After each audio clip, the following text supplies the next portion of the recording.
3 Bible verses to help you to improve your confidence today. So first, let me start off by saying, if you're not Christian, right? If you are someone that is on the fence with spirituality, religion, if you're someone that, doesn't really care about spirituality, right? I still would encourage you to watch this podcast. I will still encourage you to listen to it. The reason why is because the things I'm about to share with you, even though it's coming from the Bible, is core concepts that will help you in any aspect of your life. If you're part of a different religion, which a lot of my listeners, even my clients, they practice different religions, they're still able to find value in some of these principles, okay? It's just that I found it in this book, right? That's something that I believe in. Christianity is something that I practice. It's something that I'm making a bigger part of my life. And in this podcast episode, I want to talk to you guys about a few Bible verses that has helped me with my confidence, that has helped my clients with their confidence, and best of all, it's going to help you with your confidence. So with that being said, let's go ahead and jump into the first verse. And actually, I lied about something. It's like, yeah, I know.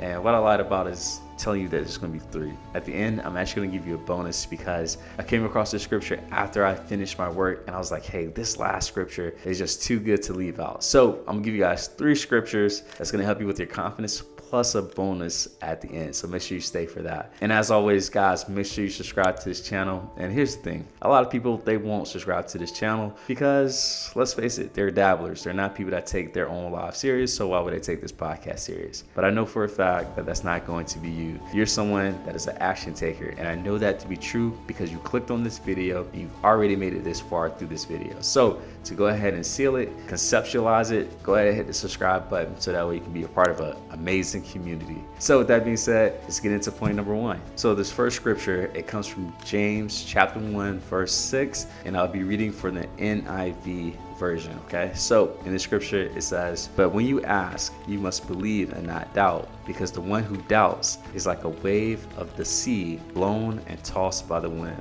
Now, I love this one. And what I love about this quote is that when you have doubt, right, it creates this unsturdy foundation that you're standing on, a very shaky foundation. And what it happens is that no matter how good, let's say, a boat, a house, or even you as your talents, no matter how good you are, if you're struggling with doubt, if you're allowing doubt to enter into your heart, it will be something that will rock you. It will be something that will cause a magnificent boat, a magnificent house to crumble because the foundation isn't sturdy. In this Bible verse, and I'm not claiming to be a preacher or anything like that, but in this Bible verse, James, which is just one of the, I believe one of the disciples, he's talking to the people and he's basically telling the people, right, when you pray, this is how you should pray. You should pray and ask God for what it is that you want without having any doubts that he will bring it to you. And when you do that, it allows you to receive some of the gifts that you've been asking for, okay? And it's because you believe that he is who he say he is, okay? And it's going to be the same thing for you. Let's take the scripture out of it. Let's take Christianity, all that stuff out of it. Let's take the Bible out of it. There's things that you're asking for in your life at this moment. It could be a bigger house, bigger car, right? New job, better job, starting your business, like whatever it is, right? Whatever it may be. But the thing is when you ask, you need to believe that what you're asking for, it will come to fruition, because the belief that you have will guide the actions that you take. We're faced with 2 things, and I think it was Theodore Roosevelt that said, or Henry Ford, he said, whether you think you can or you can't, you're right. So if you think you can do something, you're right, you can. If you think that you can't do something and you believe it, guess what? You won't be able to do it, right? So whatever you believe is going to be true. So make sure that when you're asking for things, whether it be from the man upstairs or whoever you believe, even if it's just the universe that you believe in, but also if you're asking yourself, like, what is it that you want for your life? Ask in a way that doesn't leave any doubt within your mind. Ask in a way where you feel fully convicted by what it is that you're saying. And trust me when I say your actions will definitely change. The way you go about that process will be different. So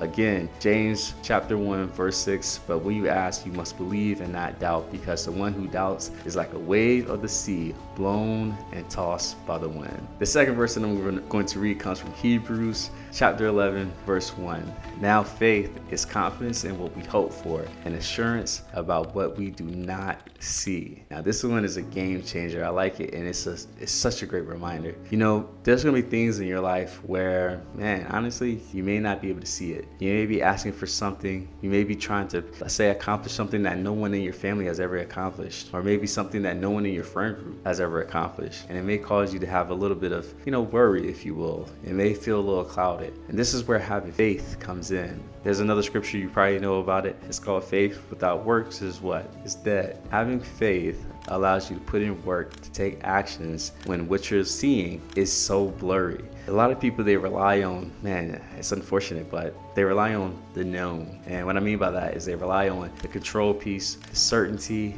They rely on just being able to know what's going to happen before they take action. But here's the thing, guys. A lot of things that we're hoping for, these big things, we may not be able to see it, but we still need to act as if, right? And I like that phrase. Act as if you believe. Act as if you're confident. Act as if, and I said this to a client, act as if you're a millionaire already. And ask yourself, how would you go about your day? When you do that, you will start to see your life start to build to that point where you're no longer acting because you're becoming that person, or you are that person. You know, confidence is something that a lot of people are looking for. And confidence is something that you already have, to be honest. I'll give you a great example. I'm pretty sure you're confident that you can get up and walk from your bedroom to your bathroom. And I'll even say this, even if you're immobilized, you're in a wheelchair, I would tell you, you're confident you can get from your bedroom to your bathroom no matter how you get there. Like, that's confidence because you believe that you can do it. And what I'm asking you to do is to take that confidence that you have in that area of your life, and I need you to place it in this new area of your life that you're trying to get to. Something that maybe you haven't been to, a level in your life that you haven't seen yet. And this is again where this idea of faith has to come in. You won't be able to see it, but just because you don't see it doesn't mean that you shouldn't have faith that what you're going for is not going to come to fruition. Again, I need you to act as if, and you will take as much, or as you're taking actions, you'll start to see that you're no longer acting because again, you're becoming. All right, so this is my favorite one. This is the third one. It comes from Mark chapter 11, verse 23. And I love it so much that it's actually the scripture that I have inscribed in my Bible. So what it says is, truly I tell you, anyone says to this mountain, go throw yourself into the sea, and does not doubt in their heart, but believes that what they say will happen, it will be done for them. Now that one kind of like sent chills down my spine because it's such a big concept, right? Like when you literally think about a mountain, you think of something that is immobile, right? Something that you cannot move, you cannot shake, you can't do anything about, right? But to be able to tell a mountain to throw itself, like I'm not gonna throw it, I'm actually gonna tell you to throw yourself into the ocean. And to believe that and to see something like that is being done, it helps you to see how powerful believing in yourself is. It shows you how powerful not having doubt is. You know, I've seen doubt kill more dreams than failures have. And it's because the failures, right, are not that bad. Failures teach you what you need to learn so that you become better in this journey that you're in. But doubt is what stops you from even trying. It's almost as if you've lost the race before the gun has even gone off. You know, doubt is something, believe it or not, a lot of us experience, but this is again where you have to have that faith. You know, there's things that we may not be able to see, and it's because we've never done it before. There are new things in our life that we're striving to get to, and we haven't experienced them before. But that's okay, because when you have that sense of faith, you're allowing yourself to go through the process long enough until this thing that you haven't never seen before actually comes to fruition. So that's going to be the goal here, guys. Like when you allow yourself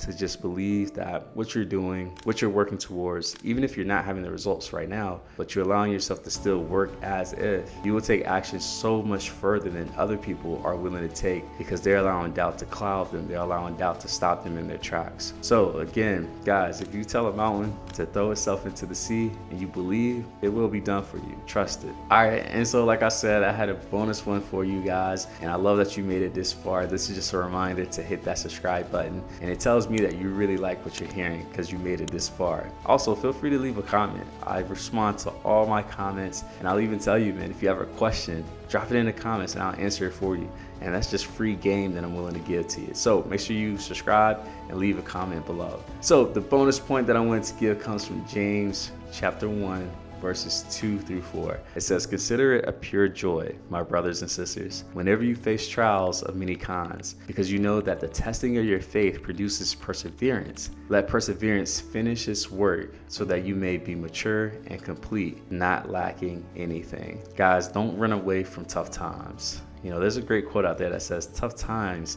creates tough people. And that's what this scripture is saying. You know, I can't tell you how often I've seen people avoid discomfort to chase comfort, not only to realize that that comfort is eventually going to choke them, right? It's going to choke them out of their dreams, choke them out of the life that they want. Guys, I know it can be hard at times to follow what you want. You know, even following your spirituality, your religion, like hey, it can be tough, it can be uncomfortable. But trust me when I say that you're building towards something greater. And there's also something that's building within you. And that perseverance that you develop, again, it'll help you to take actions that people are not willing to go and take. And it's from seeing yourself do the hard things that you develop the confidence that you're looking for. Because confidence is your ability to trust in yourself. Well, I'll give you an example. Well, if I know for a fact that, I can drive this car or I can walk 10 miles, trust me when I say, like, I'll be able to trust myself to walk that 11th mile, or to trust that I can drive from Miami to Washington, D.C. because I've done it several times before, right? Like, it's being able to trust yourself to do hard things. And because you've done hard things before,